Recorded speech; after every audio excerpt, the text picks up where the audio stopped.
Bismillahirrahmanirrahim. Alhamdulillahi rabbil alamin. Wassalatu wassalamu ala rasuli rabbil alamin. Nabiyyina wa habibina wa qudwatina Muhammad ibn Abdullah wa ala alihi wa sahbihi wa man sar ala nahjihi wa ihtada bihadihi wa istanna bisunnati ila yaumiddin. Amma ba'du. Muslimin dan muslimat, para pelajar sekalian, Assalamualaikum warahmatullahi wabarakatuh. Alhamdulillah, pada hari ini 1 Jumadal Tsaniyah, Jumadal Akhirah, boleh baca 2, 1443 bersamaan dengan 4 Januari 2022. Kita teruskan pengajian kita dalam kitab Hikayatun Fiqhiyatun Mukhtarah, hikayat fiqh yang terpilih. Cerita kita pada kali ini bermula dengan kisah haji. Tamaklah cerita tentang doa. Kita berpindah pula kepada episod baru, iaitulah cerita-cerita yang berkait dengan haji, insya-Allah. Kisah yang ke-114. Kisah ini berkisar tentang seorang tokoh sahabat yang dikenali. Nama dia Amru ibn al-As. Amr ibn al-As radhiyallahu anhu. Amru ketika bertemu dengan Nabi sallallahu alaihi wasallam untuk ikat bai'ah, ada satu peristiwa. Kemudian satu lagi peristiwa ketika dia nak mati. Jadi kita akan ceritakan dua-dua kisah ini dalam kisah ini, dalam siri ini, siri 114 ini. Nassul hikayah. An Amr ibn al-As radhiyallahu anhu qala. Amru menceritakan tentang dia sendiri. Lamma ja'alallahu al-Islam fi qalbi. Setelah Allah Ta'ala letakkan Islam dalam hatiku, mana dia telah menerima Islam. Asal dia ni penentang tegar kepada Islam. Amru ni salah seorang daripada penentang tegar Islam. Bila Allah SWT buka hati dia kepada Islam, apa jadi? Ataitun nabiyya sallallahu alaihi wasallam. Aku pergi bertemu dengan Nabi sallallahu alaihi wasallam. Jadi Amru cerita bila Islam tu masuk dalam hati dia, mana dia nak masuk Islam, dia pergi jumpa Nabi sallallahu alaihi wasallam. Faqultu, saya kata, ya Rasulullah, ubsut yaminaka fala ubayyaka. Holorkan tangan kanan tuan, saya nak ikat bai'ah. Ni gaya orang Arab ni, bila ikat setia, salam.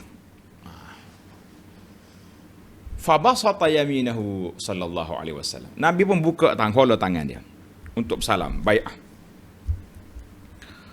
Qal, kata Amru, faqabattu yadi. Aku holor tangan, Nabi holor, aku pun tarik balik.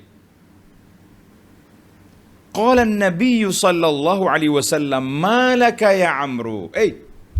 Apa sebab Amru? Kenapa?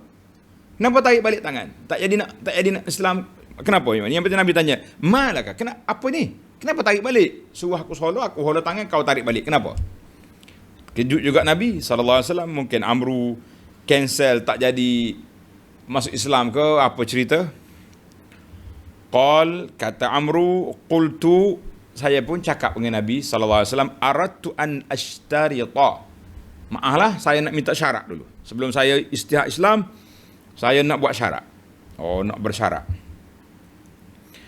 Qal, kata Nabi sallallahu alaihi wasallam, tashtaritu bimadha? Apa yang kau nak buat syarat ya Amru?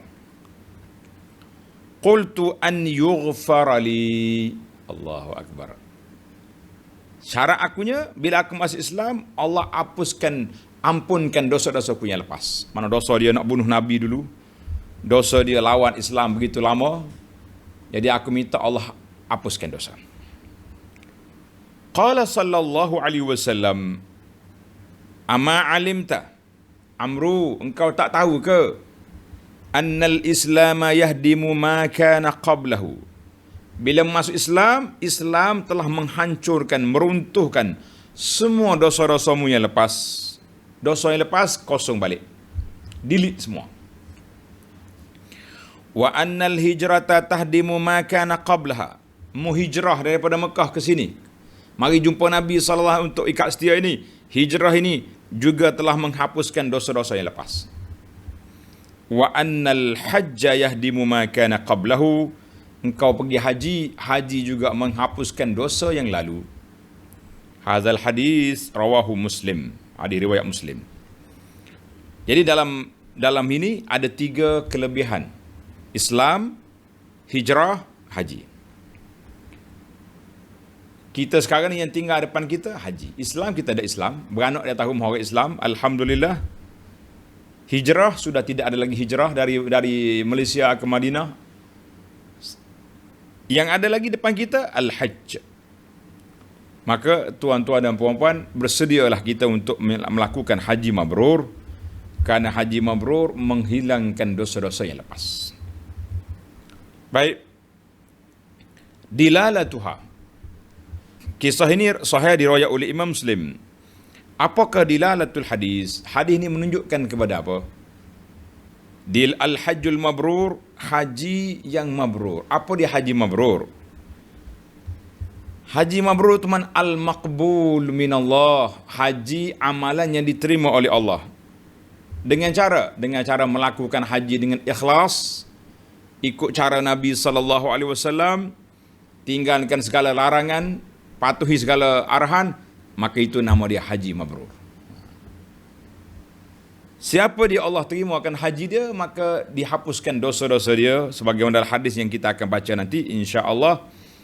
Haji mabrur mengeluarkan seorang itu daripada dosa sebagaimana keluarnya bayi daripada perut ibu dia tak berdosa. Allahumma ja'al hajjana hajjan mabrura. Ya Allah, jadikan haji yang telah kami lakukan itu haji mabrur, dan haji yang kami akan lakukan juga haji mabrur. Amin ya rabbal alamin. Baik, 10 tajuk yang dibincangkan. Yang pertama, tuan kisah kita ni nama dia Amru bin Al-As. Tuan-tuan tengok, kalau Ain Mim Ra saja orang baca Umar. Kalau ditambah waw di belakang, nama dia baca dengan baris mati mi, Amru. Kalau tidak Umaru, jadi Amru. Kena tengok dia punya, ada waw tak ada waw tu. Ada waw jadi Amru, tak ada waw jadi Umar. Amru ibnu Al-As. Gelaran dia Abu Amrillah, sahabat Nabi SAW. Dia sendiri telah menceritakan ketika dia nak mati. Ketika dia nak mati, dia cerita hikayat bahawa dia telah melalui 3 fasa kehidupan. 3 marahil, salasu marahil, 3 fasa kehidupan. Iaitulah sebelum Islam, setelah Islam, dan selepas kewafatan Nabi SAW sehingga dia wafat, sehingga dia mati. Apa dia 3 fasa ni? Tuan-tuan dan puan-puan, ambil perhatian besar. Kita juga kadang-kadang melalui banyak fasa dalam hidup kita ni. Ammal marhalatul ula, fasa pertama dalam kehidupan dia, sebelum Islam. Faqad kana harban 'alal Islam. Ganas sangat dia kepada Islam. Benci sangat dia kepada Nabi SAW, dan dia bercita-cita, berangan-angan untuk membunuh Nabi. Ketika nak mati, dia menangis dengan tangisan yang sangat dahsyat. Anak dia datang, dia kata, abati ayah, kenapa menangis sangat? Engkau ni sahabat Nabi, engkau ni disayangi oleh Rasulullah SAW. Dia kata, kenapa aku tak menangis? Walaqad ra'aituni. Dengar dia cerita, aku dulu, wa ma ahadun, tidak ada seorang yang aku lebih benci daripada Nabi SAW. Allahu Akbar. Dan aku tak berfikir nak bunuh seorang atas dunia ni lain pada aku nak bunuh Muhammad sallallahu alaihi wasallam. lau mittu ala tilkal hal lakuntu min ahli nar. Kalau aku mati ketika itu, sudah pasti aku ahli neraka. Menangis dia. Mana dia teringat ribanya balik sejarah awal dia sebelum Islam. Walhanya kalau nak kira Islam tu dah hilang dah sejarah tu, tapi orang bila nak mati ni dia macam sentimen dia datang, bimbang, takut Allah tak ampun. Itu di antara kebimbangan dia berlaku. Jadi ini setelah dia masuk Islam, alhamdulillah selesai.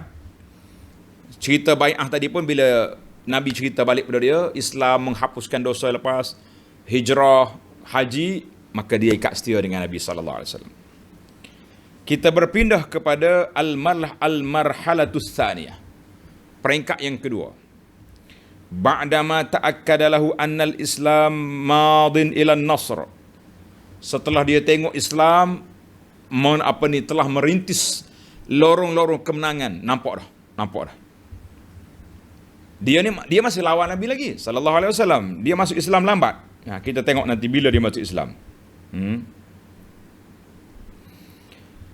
Dia tengok Islam ni telah merintis lorong-lorong kemenangan tu, sudah nampak.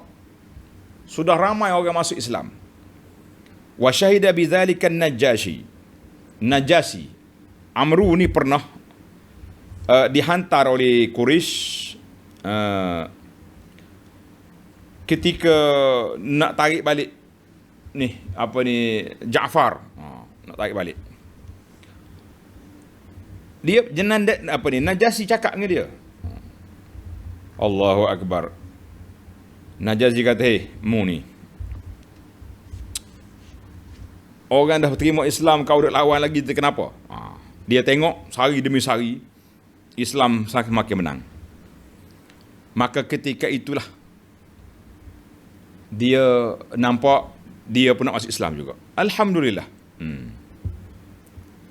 Bila masuk Islam, Nabi memberi kedudukan kepada Amru. Wa qaddara Rasul sallallahu makanahu wa manzilatahu. Nabi kita beri tempat kepada dia, beri tempat kepada Amru. Wa syahidalahu bin iman. Nabi lantik dia jadi ketua rombongan peperangan kecil, Sariyah, yang disertai oleh Sayyidina Abu Bakar dan Umar. Tapi dia jadi ketua. Pergi kawasan-kawasan tertentu, tempat-tempat orang yang memberontak ke, orang yang tak dengar kata Islam ke, mana dia mati dalam keadaan Rasulullah suka dengan dia, redha dengan dia. Sebab itulah kata Amru di marhalah yang kedua ni, dia kata apa? Dengan wa makan ahadun ahabba ilayya min Rasulillah sallallahu alaihi wasallam. Tadi sebelum Islam, orang yang paling aku benci Rasulullah. Sudah masuk Islam, tidak ada lagi manusia yang lebih aku sayang, aku suka lebih daripada Nabi sallallahu alaihi wasallam. Begitulah hati manusia. Kalau Allah Taala tukar daripada benci kepada sayang, sayang sungguh-sungguh. Dengar dia kata ni, wala ajalla fi ainayya minhu. Tak ada orang yang lebih aku mulia daripada Nabi sallallahu alaihi wasallam, tidak ada orang lain. Wa ma kuntu utiqu an amla ainayya minhu ijlalan lahu. Aku tak mampu mata aku nak bertentang dengan mata Nabi sallallahu alaihi wasallam. Kalau orang suruh aku sifat rupa Nabi, tak mampu. Mana Amru bila duduk depan Nabi, tunduk je, hormat sangat-sangat. Sehingga kalau orang tanya, Nabi ni ada taik lalat ke tidak? Ada berapa dia punya misal, tak boleh nak cerita. Amru kata, aku tak boleh nak cerita. Lau su'iltu an asifahu ma ataqtu li'anni lam akun amla'u ainayya minhu. Aku duduk depan Nabi, aku tunduk, aku tak tengok dia. Terlalu menghormati Rasulullah sallallahu alaihi wasallam. Kata Amrul, lau muttu ala tilkal hal la rajautu an akuna min ahli jannah. Kalau aku mati saat itu, aku mengharapkan aku layak ke syurga, sebab sangat taat dia kepada Nabi sallallahu alaihi wasallam. Hadis ini dalam Muslim. Selesai wafatnya Nabi sallallahu alaihi wasallam. Ini peringkat yang ketiga. Mata Rasul sallallahu alaihi wasallam. Wa Amr bin As ala Oman. Nabi kita hantar dia pergi ke Oman, jadi pegawai di sana. Summa wallahu Umar Palestin wal Urdun. Sayyidina Umar pula lantik dia jadi gubernur di Palestin dengan Urdun. Summa kataba ilaihi Umar fasala ila Mesir. Umar kata, Amru tinggalkan Urdun, pergi jaga Mesir. waftatahaha, pergi buka negara Mesir.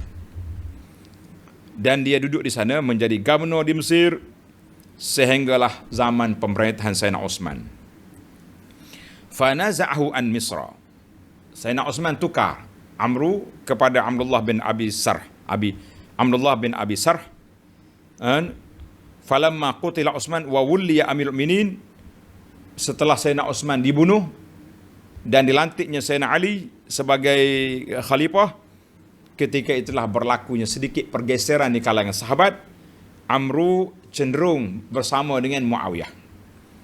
Dan dialah salah seorang daripada penasihat Majlis Syura Muawiyah ketika berhadapan dengan Sayyidina Ali radhiyallahu anhu. Baiklah. Maka dan selepas daripada itu dia dapat selepas itu Muawiyah hantar balik dia jadi gubernur di Mesir 2 tahun lebih. Dia telah dapat mengumpulkan kekayaan di Mesir yang begitu besar. Khalaqa minaz zahabi qanatirin muqantarah. Maknanya dialah orang besar, peperangan dia selalu menang. Banyak harta-harta rampasan. Dia bukan jenis harta curi, harta tidak, dia panggil harta ghanimah. Maka dia jadi kaya. Ketika itulah, waktu itulah dia menangis. Dia kata apa? Summa wallayna asya. Lepas Nabi wafat kami dah menerima jawatan yang banyak. Ma adri ma hali fiha. Aku tidak tahu apakah keadaan aku ketika itu. Zalim, adil, telus, ikhlas, bercampur-campur. Dia pun menangis. Sehinggalah tangisan yang begitu dahsyat. Allahu Akbar. Ini sahabat Nabi. Walaupun ada kesilapan-kesilapan yang dilakukan, tapi hati mereka, jiwa mereka dekat dengan Allah Azza wa Jalla, menangis dia kerana marhalah yang ketiga. Marhalah yang cukup menakutkan, cukup gawat. Demikianlah kita tengok orang-orang lain pun macam tu juga tuan-tuan. Waktu belajar di luar, waktu mula-mula kerja warak, tapi bila dah besar, dah jadi selebriti, dah jadi orang dikenali ramai, sudah jadi macam-macam, berubah pula. Allahu Akbar. Ini yang saya bimbang.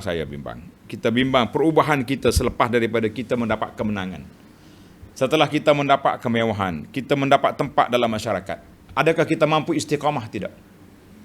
Kawan-kawan saya sendiri, kita sendiri, bimbang, takut berlaku perubahan yang mendadak seperti ini.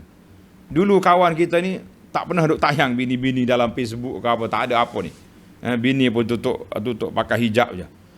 Sekali dia masuk TV, duduk main posing dengan bini pula dalam Facebook. Kita kata Masya Allah, cepatnya dunia berubah. Nas'alullah salamata wal afiyah. Baik, kita balik kepada cerita Amru.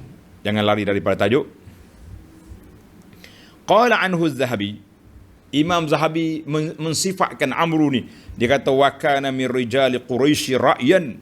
Seorang laki-laki dari kalangan bangsa Quraisy yang mempunyai ketajaman fikiran, dahak, cerdik, hazman wa kafa'atan wa basaran bil hurub, orang yang bijak mengatur strategi dalam peperangan, dan di antara bangsawan Quraisy yang begitu hebat, bangsawan Arab, dan di antara pemuka-pemuka orang itu ni, sahabat-sahabat Muhajirin, wallahu yaghfir lahu wa ya'fu anhu.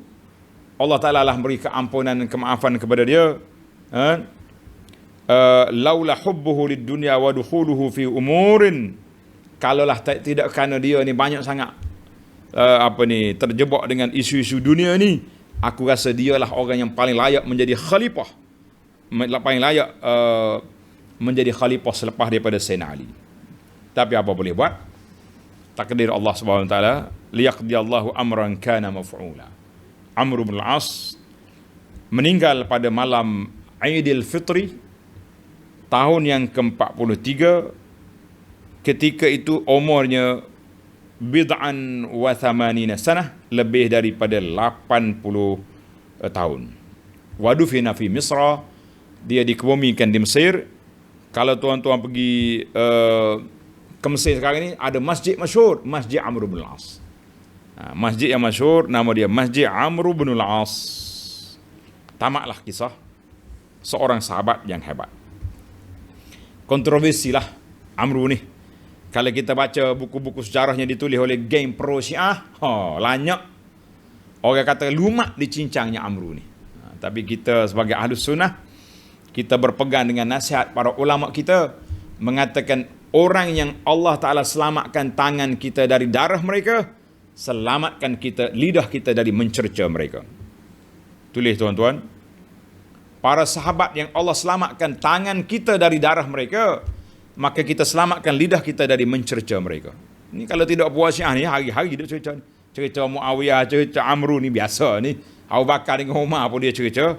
Kalau setakat orang lain apa yang peliknya? Allahu Akbar. Marilah kita jaga lidah kita. Kita basahkan lidah kita dengan zikrullah. Sebagaimana kata ulama salaf, zikrullahi dawa. Kita sebut nama Allah menjadi penawar. Wa zikrun nasid sebut ha orang penyakit. Nak cari penyakit, sebut ha orang. Nak cari penawar, sebut nama Allah. Subhanallah, alhamdulillah, wa la ilaha illallah, wallahu akbar. Baik, kita berpindah kepada isu yang kedua. Saya yakin tuan-tuan sangat-sangat berminat untuk dengar cerita Amr lagi kan. InsyaAllah tuan saya kata di akhir juzuk nanti ada cerita khas tentang sahabat. Saya tak tahulah bila sampai ni. Ni baru juzuk yang keempat. Kita ada, dia semua kitab ni ada 10 juzuk. Baik, yang kedua al-imanu billah. Beriman kepada Allah dan mantap keyakinan dalam hati dengan agama yang baru ini. Dia tak datang faj'ah, tak datang tiba-tiba. Maka dia datang dulu dengan beberapa irhasat, beberapa persediaan. Jadi Asya Amru ni hidup di Mekah. Dia hidup main tarik tali. Sekali dia nampak simpati dengan Nabi, sekali dia benci, macam-macam dia punya. Di antara tanda-tanda kemenangan Islam dia sudah nampak, dia tengok ramai dah orang masuk Islam. Pembesar-pembesar Quraisy dah ramai yang ikut masuk Islam. Satu, peperangan yang berlaku di antara Quraisy dengan pengikut agama baru ini, Islam menang. Dalam peperangan Badar, kemenangan besar bagi pihak Islam. Geng-geng Abu Jahal semua mati, tewas. Dalam peperangan Uhud dengan Hudaybiyah, nampak macam kalah tapi tak kalah. Tak kalah. Najasyi, raja di Habasyah yang tak pernah jumpa Nabi, beriman. Sebab apa? Sebab dia tengok sifat Nabi ni sudah ada dalam kitab yang terdahulu. Dan dia marah kepada Amru ketika Amru minta nak pergi ambil balik Ja'far bin Abi Talib dan kawan-kawan dia yang berhijrah ke Habasyah. Amru pergi, Quraisy hantar, pergi minta ke Najasyi, bawa balik bawa ni. Kita seksa di Mekah. Najasyi marah dengan dia. Dan Najasyi nasihat supaya dia masuk Islam. Maknanya benda-benda begini menyebabkan dia terfikir, pelik aku ni. Rumah aku dengan rumah Muhammad sallallahu alaihi dekat, orang duduk di Habasyah beriman, aku tidak. Mana dia adalah punca-punca nak jadi Islam dia tu. Alhamdulillah. Yang keempat, tabiat Amr ni sendiri seorang yang suka buat perbandingan, buat analisa dalam satu perkara. Dia akan tengok. Jadi dia bila analisa itulah dia buat. Kan? Maka di maslahah yang dia fikir bahawa dia kena masuk Islam sekarang. Dia. Dan waktu berlakunya fitnah di antara tentera Muawiyah dengan Sayyidina Ali, dia masuk alik Muawiyah. Adalah beberapa sebab, kita nak kata dia tak baik, sudah juga. Sebab benda itu ijtihad di kalangan sahabat. Sebab itulah ulama kata jangan basahkan lidah kita mencerca sebagaimana Allah selamatkan tangan kita daripada darah mereka. Alhamdulillah. Baik, yang ketiga, ada Amru minal Habasyah. Dia pergi ke Habasyah minta nak ambil Ja'far, Najasyi marah, dia apa balik? Dia balik itulah dia semangat nak jumpa Nabi SAW, nak masuk Islam. Ada ulama kata aslama ala yadin Najasyi. Katanya dia masuk Islam dah di Habasyah. Najasyi Islamkan dia. Wa bay'ahu niyabatan an Rasulillah. Dia telah bai'ah dengan Najasyi ganti daripada Nabi SAW. Tapi bila sampai ke Mekah, dia hijrah terus ke Madinah untuk bertemu dengan Nabi SAW.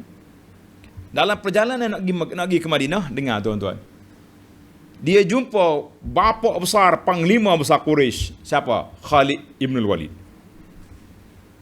Khalid menunggang kenderaan dia nak pergi Madinah juga. Lek, kalau kita bahasa kita tak. Sama-sama panglima, sama-sama orang gede Quraisy. Lek, nak gimana mu? Madinah. Kenapa? Aku nak masuk Islam. Terkejut Amru. Nak pergi masuk Islam? Mu? Masuk Islam juga. Masya Allah. Katanya tiga bapa Quraisy ketika itu satu masa berangkat nak pergi masuk Islam ke Madinah. Khalid, Amru dan Osman. Seorang lagi ada sahabat. Kita kata Masya Allah, Allah Ta'ala pilih mereka serentak yang menyebabkan Osman bin Talha. Osman bin Talha. Masya Allah. 3 panglima Quraisy serentak ke Madinah. Kebetulan dia tak janji pun. Allahu Akbar. Allah Ta'ala nak bagi kemenangan. Jadi bila ketika itulah Amr bin As jumpa dengan Nabi sallallahu alaihi wasallam, kata ubsut yaminaka fala ubayyak. Holokkan tangan Rasulullah, saya nak bai'ah. Jadi biasanya orang Arab ni kalau bai'ah dia ikat setia dengan pegang tangan. Dia panggil musafaqah. Selesai daripada Mekah, dua dengan tangan, maka cerita tadilah kan, dia nak bersyarat dan sebagainya. Yang keempat, lamma basata Rasulullah sallallahu alaihi wasallam, bila Nabi hulur tangan, Amru tarik balik. Nabi terkejut. Malaka ya Amru? Lesh, kenapa Amru? Kenapa? Terkejut juga Nabi. Tadi gembira lah bapak besar masuk Islam ni, tiba-tiba tarik balik. Amru kata, ya Rasulullah, saya nak buat syarat. Syarat dulu. Apa dia syarat? An yughfar lah. Saya nak syarat, kalau saya masuk Islam, dosa saya yang lepas dihapuskan. Dia tahu dosa dia nak bunuh Nabi kan? Dia kata tak ada orang yang paling dia benci kecuali Nabi sallallahu. Tidak ada orang yang dia fikir dalam kepala nak bunuh kecuali Rasulullah sallallahu. Jadi dia nak supaya Allah hapuskan dosa dia yang lepas. Maka Nabi sallallahu alaihi wasallam telah memberi jaminan al-Islam yahdimu ma qablahu. Mu jangan bimbang ya Amru, Islam telah menghapuskan dosa yang lepas. Mu hijrah daripada Mekah ke sini, Allah telah hapuskan dosamu. Nanti lepas pada ni kamu pergi haji, haji menghapuskan dosa. Kita kata alhamdulillah. Yang kelima, ghufranuz zunub, penghapusan dosa yang lepas. Walaupun kafir tak kafir pun kalau masuk Islam lepas. Nabi SAW juga telah menjelaskan bahawa mereka telah diampunkan dosa. Maka yakinlah Amru bahawa dosa dia yang lalu telah dihapuskan oleh Allah Azza wa Jalla. Adapun dosa yang akan datang, boleh tak boleh? Ada juga sebahagian orang dihapuskan dosa yang akan datang. Tapi orang ni tak boleh orang lain beri kecuali Nabi SAW saja. Seperti Nabi mengatakan kepada ahli Badar. Kan? Ketika sahabat-sahabat marah dengan Hatib bin Abi Balta'ah yang bocor rahsia. Nabi nak pergi tawan Mekah tu, dia tulis surat kepada orang Mekah. Maka sahabat marah kepada Hatib. Sayyidina Umar kata apa? Da'ni ya Rasulullah adrib unuqa. Ya Rasulullah, izinkan saya potong kepala Hatib bin Abi Balta'ah. Nabi kata, innahu syahida badran. Umar, tak boleh. Dia telah pergi perang Badar. Wa ma yudrika la'alla Allah an yakuna qad ittala ala ahli badrin faqala i'malu ma syi'tum faqad ghafartu lakum. Allah Ta'ala tengok pada orang yang berada dalam peperangan Badar malam tu. Allah kata, buatlah apa yang kamu nak buat, aku ampunkan dosa kamu. Maknanya walaupun dosa masa depan pun diampunkan, maknanya orang ni kekal dalam Islam, mati dalam keadaan Islam. Jadi kita tak boleh. Nabi saja boleh dengan wahyu daripada Allah Azza wa Jalla. Dan juga seperti orang yang dijamin 10 orang masuk syurga, Nabi jamin. Maknanya orang ni telah diberi wahyu bahawa mereka akan istiqamah dengan Islam, mati atas dasar Islam. Maka kita kata dosa Amru tadi dosa yang lepas. Dosa-dosa yang lepas. Dihapuskan dosa yang lepas. Sebab itulah Amru bimbang dosa yang kemudian. Yang lepas tu dia gembira. Dia kata kalau aku mati ketika itu, sah aku ahli syurga. Tapi selepas Nabi wafat, apa yang terjadi? Banyak peristiwa yang terjadi. Baik para pelajar sekalian, kita pergi kepada yang keenam. Rasulullah sallallahu alaihi wasallam telah membuat satu kaedah, iaitulah 3 penghapus dosa. Islam, hijrah dan juga haji. Al-Hajjul Mabrur. Sekarang ni Islam, kita sudah Islam. Alhamdulillah, kata Alhamdulillah. Hijrah, tak ada lagi hijrah ke Madinah. Tidak ada lagi. Yang ada depan kita lorong keampunan Allah yang besar, Al-Hajjul Mabrur.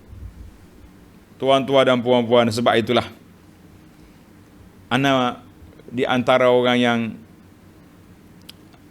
banyak memberi khidmat kepada jemaah haji. Sebab semenjak saya muda lagi, waktu ana mula belajar di Madinah, kita telah menjadi pembimbing kepada jemaah haji sampailah kepada tahun 2019. 2020 tak ada haji kan, 21 tak ada haji, 22 tak tahu lagi. Benda yang depan kita wallahu alam, Allah Taala yang Maha mengetahui. Di antara usaha yang kita nak bimbing jemaah haji ni, nak mencapai hajjul mabrur, nak capai haji mabrur ni lah yang kita bimbang tuan-tuan. Sebab besar sangat pahala. Kita mengharapkan insya-Allah haji yang kita lakukan itu, haji yang tuan-tuan dan puan-puan lakukan itu haji mabrur. Sebab Nabi sallallahu alaihi wasallam telah beritahu pada kita beberapa hadis yang akan saya baca nanti tentang kelebihan haji. Yang keempat, tanda satu lagi. Pintu terbuka. Oh ustaz, saya dah pergi haji dah, kota tak ada lagi. Tabung haji kata tak ada lagi kota awak ni. Orang ramai lagi orang tak pergi haji. Satu lagi pintu yang terbuka depan kita tuan-tuan dan puan-puan, jangan susah, iaitulah babut taubatin nasuh. Pintu taubat yang betul-betul al-khalisah as-sadiqah. Siapa dia betul-betul taubat? Sebagaimana sabda Nabi sallallahu alaihi wasallam, at-taibu minaz zambi kaman la zambalah. Siapa dia betul-betul taubat daripada dosa seperti orang tak berdosa. Hadisun hasan dalam sahih Sahih Al-Jami' mengatakan sanaduhu hasan. Mari kita bertaubat kepada Allah Azza wa Jalla. Jadi pintu taubat dua. Haji, taubat. Tak boleh pergi haji, kita taubat. Taubat tak kira di mana-mana saja. Di Malaysia boleh, di mana saja kita bertaubat. Kita kata alhamdulillah, babut taubah maftuh. Dalam hadis yang sahih, Nabi sallallahu alaihi wasallam beritahu kepada kita taubat. Jadi ana tak huraikan di sini. Syarat haji mabrur secara ringkas boleh. Syarat haji mabrur yang pertama, kita pergi dengan ikhlas. Ikhlasun niyah. Nafkah, belanja yang kita pergi halal. Kemudian kita laksanakan semua rukun-rukun, sunat-sunat. Kita tinggalkan perkara yang dilarang, termasuklah perkara yang makruh kita tinggalkan. Insya-Allah dapat haji mabrur. Adapun taubat, kita dah bincang banyak kali. Menyesali dosa yang lepas, meninggalkan dosa yang tak baik, meninggal perbuatan tak baik, menyesali dosa yang lepas, berazam tidak akan mengulangi balik, dan hak orang dihantar balik. Alhamdulillah. Yang ketujuh, penghapus dosa. Dia panggil ghassalat. Ghassalah ni mana mesin basuh ni. Mesin basuh ni banyak sangat.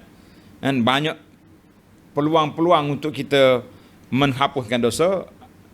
Ada sebuah kitab yang dikumpul oleh Ibn Hajar, dia panggil Al-Mukaffirat, perkara yang menghapuskan dosa. Banyak.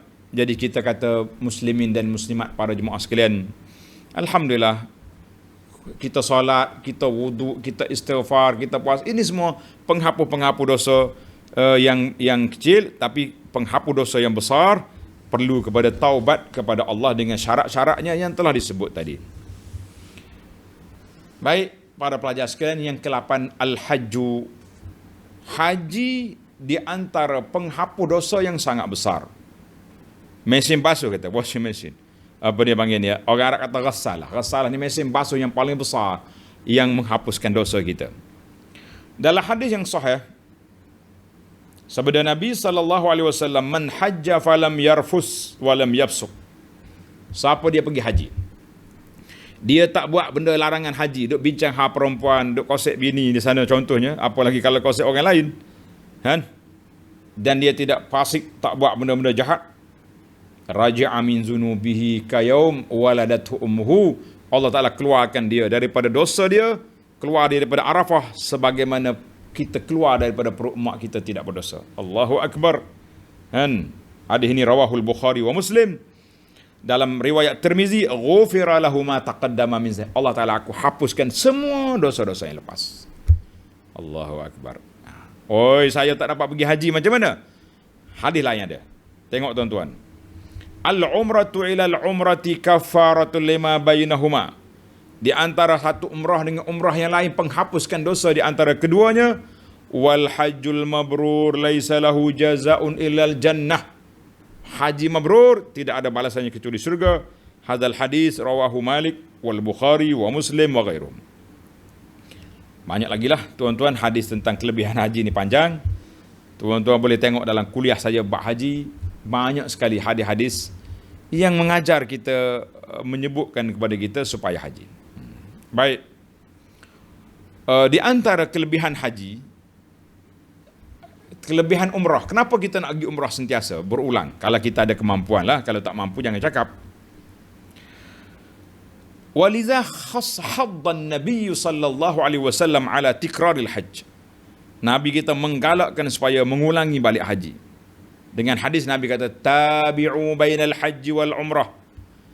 Selang-seli di antara haji dengan umrah. Tahun ni kita pergi haji, tahun depan lagi kita pergi umrah. Nak pergi haji tak ada kuota, umrah. Fa innahuma yanfiyanil faqra waz dzunub. Dua-dua ini menghapuskan kepakiran dan dosa. Orang banyak pergi haji tak fakir orang ni. Kama yanfil kiru khabathal hadid. Sebagaimana api menghilangkan karak-karak di besi, dan waz-zahabi wal fiddah, daripada emas dengan perak. Walaisa lil hajjatil mabrurati thawabun illal jannah. Tidak ada haji yang mabrur itu pahalanya kecuali balasannya kecuali syurga. Hadzal hadis rawahu Tirmizi wa qala hadisun hasan. Nak kata apa ni? Kan haji tu pasal ada riwayat lain kata mu jangan lebih daripada 5 tahun. Ada riwayat mengatakan jangan lebih, orang ada kemampuan jangan tak pergi Mekah lebih daripada 5 tahun. Umrah tak nak pergi haji payah kita pergi umrah. Alhamdulillah. Dia orang kata ustaz kuat kempen dah. Sekarang ni umrah tutup ni. Insya-Allah tuan-tuan doakan supaya dia buka pintu Covid hilang. Kalau buka pintu Covid banyak pun tak apa nak pergi kat kita. Nah, biar buka pintu Covidnya hilang, insya-Allah kita akan berangkat ke sana. Insya-Allah. Yang ke-9, haji adalah rukun Islam. Yang kelima, tapi bagi dengan apa? Dengan syarat ada kemampuan. Walillahi 'alan nasi hajjul baiti man istata'a ilaihi sabila. Allah Taala fardukan haji itu ke atas hamba dia yang mampu. Yang tak mampu tak berdosa. Oh, dia kata saya ada orang sponsor saya pergi. Sah. Contohnya orang ni tak mampu, keluarga kita tak mampu, kita ada duit, kita bawa dia pergi. Mai, aku bayar, aku belanja. Bayar masuk duit tabung haji full. Bagi duit poket lagi, sah haji dia. Tak. Kalau dia tak pergi, tak dosa sebab dia tak mampu. Tapi kalau dia beli kereta besar, rumah besar, semua benda besar belaka, atas dunia ni semua dia mengembara kecuali haji tak pergi, tunggu kau. Rukun Islam kau tak lepas, mu telah mengembara di atas dunia yang banyak. Apa kita nak jawab di depan Allah Azza wa Jalla nanti, tunggulah di sana. Bahaya tu. Pada tu ada larangan daripada golongan salafus soleh. Dia kata siapa dia ada kemampuan tak pergi haji, dia mampu tak pergi haji, fal yamut, dia mati nak ikut Yahudi ke Nasara, ikut dia lah. Itu dia panggil marah sikit, larangan tu keras. Baiklah. Yang sebagai penutup, wal fardu marratan wahidah fil umur. Haji ini hanya sekali je wajib, yang lain itu sunat. Kecuali awak cari pasal. Apa dia cari pasal ni? Dia bernazar. Kalau aku dapat sekian-sekian, wajib kata aku menjaga haji, maka haji wajib kali yang kedua. Jangan cari pasal. Tabung haji dah keluar kenyataan, siapa dia bernazar kami tak layan. Oh, kalau tidak ramai orang bernazar, dia pergi daftar tabung haji, saya bernazar nak pergi Mekah. Oh, nah tambah kota pula kita dah. Baik, tambah kota pula. Allahu Akbar. Baik. Maka Nabi SAW menggalakkan kita ulangi balik haji ataupun umrah dengan sebab tadi. Dengan sebab apa? Sebab rindu kepada Baitullah, nak mencari keampunan Allah. Jangan pergi-pergi kerana beberapa sebab yang berikut. Kalau pergi kerana ada 3-4 sebab ini, baik tak usah pergi. Yang pertama, allazina yukarriruna al-hajja bihadapit tafakhur. Ada orang nak pergi haji sebab nak bangga. Dia punya target, aku sepanjang hidup ni aku nak 25 kali haji. Catat siap dah, tahun sekian. Oh, dia punya tulis siap. Tahun 2000 haji duduk di mana? Hotel Hilton contohnya. Tahun 2001 haji Darut Tauhid. 2002 haji duduk di Raffles apa benda atas jam sana. Tu dia. Lah kita nak haji tawaduk. Jadi kalau setakat nak pergi haji 5 kali, 10 kali nak bangga, jangan. Pergi sekali ambil yang wajib sudah. Yang kedua, tadyi' hukuk. Jangan sebab kita pergi haji ulangan ni kita mensia-siakan orang di bawah jagaan kita. Sama ada mak ayah dia sakit, dia tinggal anak-anak yang kecil yang perlu pada perhatian, tinggal jiran tetangga yang miskin tak pernah kita tanya, kita dah habiskan duit dengan haji je. Ini perlu di muhasabah balik. Setengah orang ni kata dia ni pergi haji setiap tahun, umrah setiap tahun, orang miskin tak peduli. Kau tanya cek dulu. Kadang-kadang dia pergi haji habis 50,000, tapi dia punya infak orang miskin dalam kampung dia 200,000. Kita duduk dengki orang pun jangan duduk celupar mulut sangat. Kita tak tahu, ada orang dia pergi infak tak pernah masuk Facebook. Ada orang bagi kaca butir buat kat Facebook juga. Macam-macam perangai manusia hari ni. Kita tak nak hukum orang, kan? Yang ketiga, ini tuan kita tulis, saya baca dah, jangan marah. I'tida' ala haqqil akharin fil haji indama yuzawwir. Dia telah mengambil hak orang lain dengan cara beli visa. Nak dapat visa haji ni kita beli, kita nak kata rasuah tak boleh, kita bagi hadiah ke pegawai-pegawai biar lulus kita punya perjalanan. Yashtari visa haji.